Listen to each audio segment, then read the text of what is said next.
In a quiet town in Canada, patients were brought into the operating room as usual. The machines kept beeping steadily. The doctor spoke in calm, confident voices. Everything seemed perfectly normal. But just a few minutes later, the lips of the first patient began to turn blue. Then the next one, and the next. Nurses panicked. Doctors shouted for oxygen. But the oxygen tanks were all full. At least, that's what they thought. No one knew that on that day, every tank, every pipe, every breath in the hospital contained not life, but death. This is the true story of how a small mistake turned a modern hospital into a silent chamber of suffocation. Everything began on a February morning when the hospital had just completed its new surgical wing after nearly 2 years of construction. The hallways gleamed white under the fluorescent lights. The smell of fresh paint still lingered in the air. Stainless steel beds rolled softly across the floor, so clean they reflected the ceiling lights. The nurses smiled. The doctors were cheerful. Everyone believed this was a step forward, a hopeful new chapter for the small hospital. Engineers had worked for weeks to install the most advanced medical gas system of the time. Oxygen to sustain life, nitrous oxide to induce anesthesia. Each pipe was color-coded, each joint inspected by eye. Bright metal labels read clearly, oxygen and nitrous oxide. No one suspected anything. On the day of the grand opening, the hospital board made their inspection round. Everything was perfect.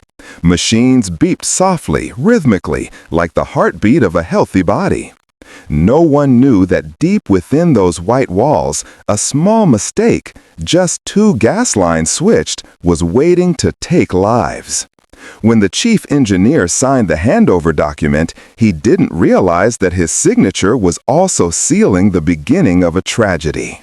Silver pipes snaked under the ceiling like the veins of the hospital, ready to bring life to hundreds of patients. But no one noticed that the gas flowing inside wasn't oxygen. It was nitrogen, cold, invisible, and deadly. From that moment on, death began to creep silently through every pipe, every breath in the newly opened, pristine white rooms. The first surgery in the new wing took place on Monday morning. The patient was a 7-year-old boy, completely healthy, only needing a minor procedure to remove his tonsils. In the operating room, cold light shone down on the boy's pale skin. The anesthesiologist checked the equipment, adjusted the pressure, and opened the oxygen valve. A familiar sound filled the room, a soft, steady hiss of gas. Everything seemed perfect. But only a few minutes later, the boy's heartbeat on the monitor began to slow down. The beeping quickened, then suddenly stopped. The screen went flat, leaving only a single green line stretching endlessly. The nurse screamed in panic.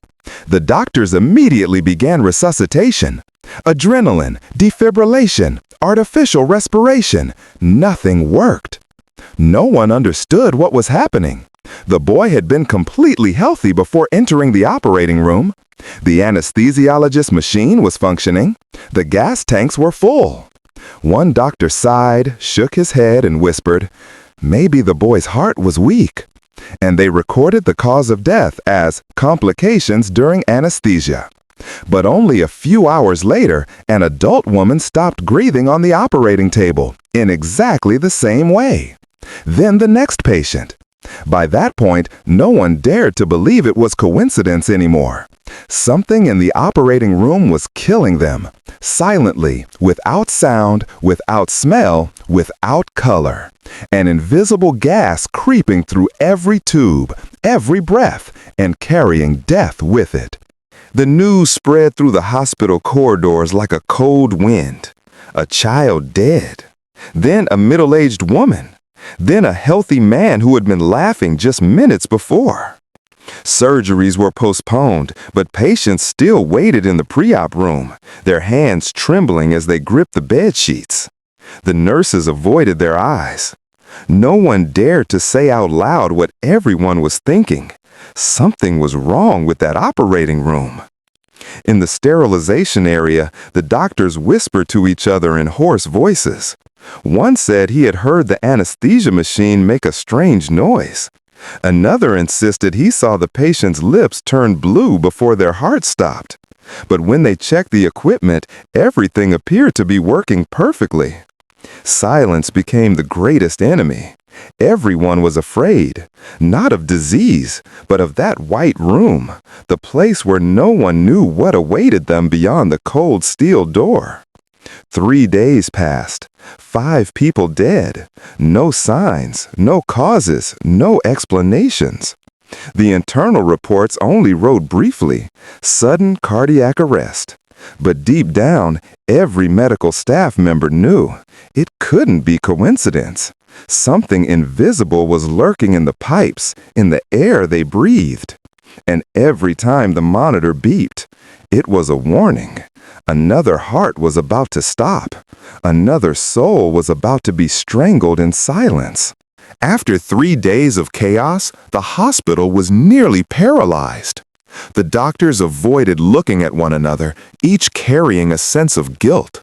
Something terrible was happening, but no one could point out what it was.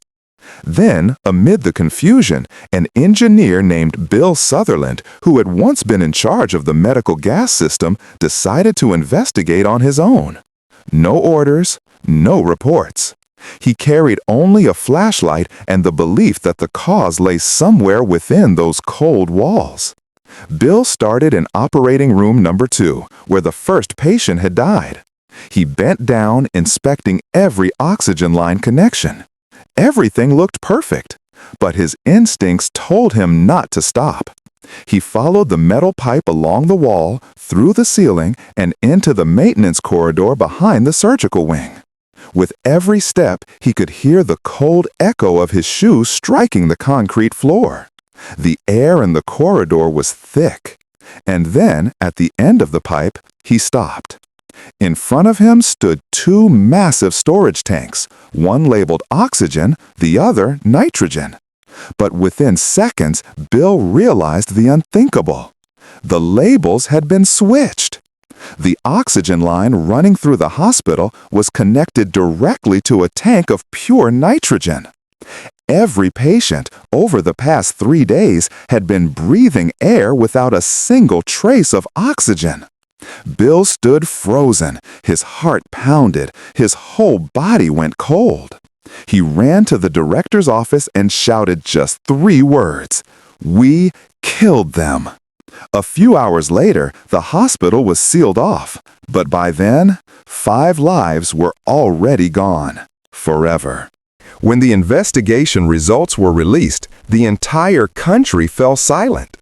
The cause was not a machine failure, not the fault of the nurses or the doctors. It was a mechanical mistake, so small it was almost unimaginable.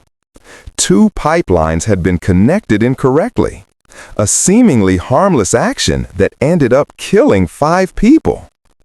Documents revealed that during installation, the technician in charge had skipped the final pressure test, a simple procedure that would have taken only a few minutes. No one checked afterward. No one supervised. No one asked questions. The entire hospital system functioned like an unfeeling machine, where trust was misplaced and human lives were treated lightly. When the families heard the news, they couldn't believe it.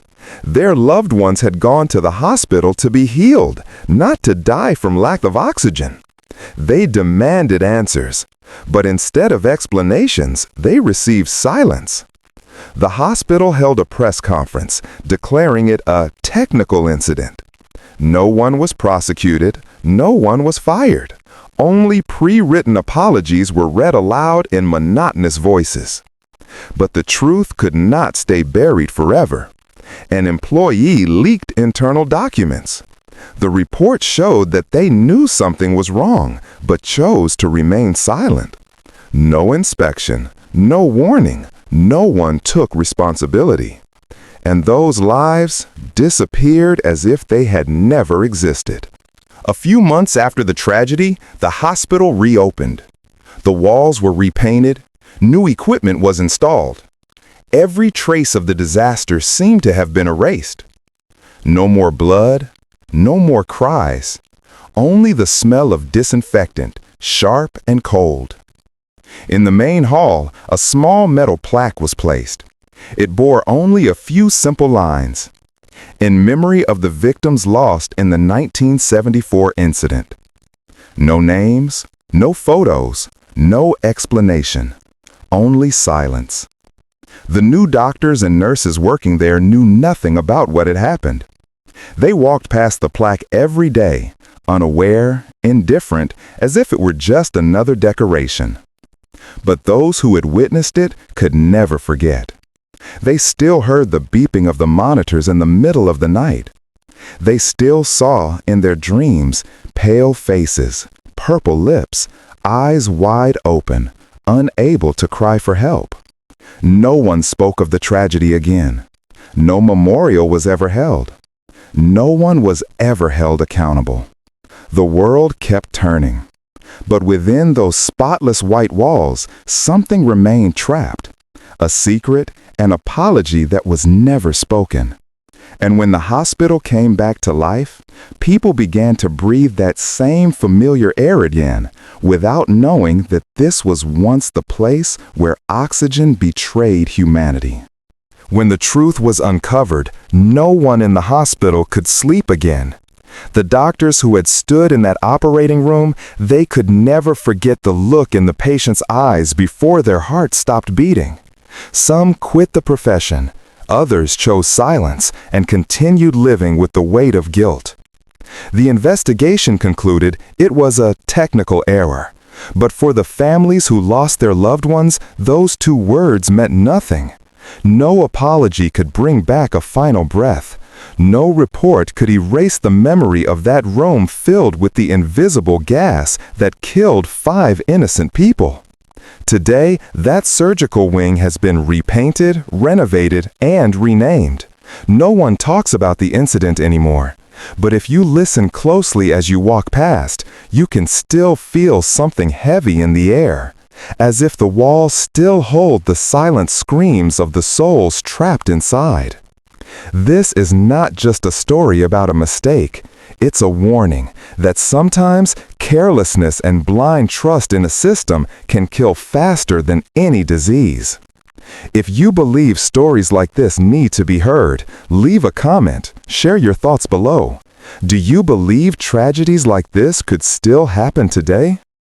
And don't forget to subscribe to The Doctor's Secret Files, where we uncover the most chilling medical secrets, the mistakes that should never be repeated, and the truths the medical world wants to bury forever.